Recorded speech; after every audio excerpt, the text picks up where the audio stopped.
Video পরে দেখেন, আগে কমেন্ট করেন এই কুরবানি ঈদে কে কী করলেন, কিভাবে ছুটি কাটালেন। আপনারা যে রাস্তাটি দেখছেন এটি হচ্ছে মৌচাক গাজীপুর চা বাগান রোড।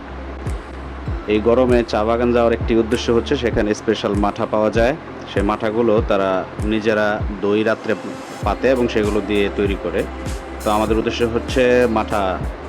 তো যাই হোক, আস্তে আস্তে মাঠার দোকানে চলে আসলাম এবং পাশে একটি স্কুল আছে, হয়তো এখানে বিনোদনের কিছু ব্যবস্থা করা হয়েছে।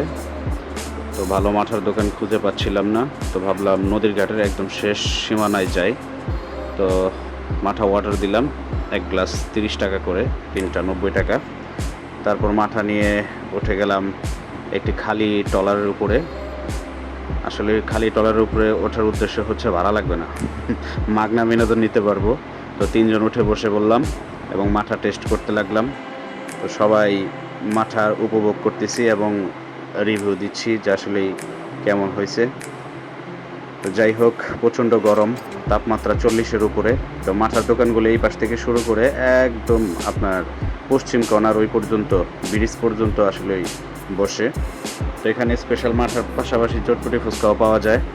তো কিছুক্ষণ পরে আমরা ইনশাল্লাহ উপভোগ করব চটপটি ফুচকা। তো মাঠাটার টেস্ট অনেক ভালো ছিল। আর তারপরে চটপটি অর্ডার দিলাম, 1 প্লেট 50 টাকা করে নিয়েছে। যেহেতু ঈদের মধ্যে আসলে একটু ঘোরাঘুরির সময় খাওয়া দাওয়া না করলে হয় না।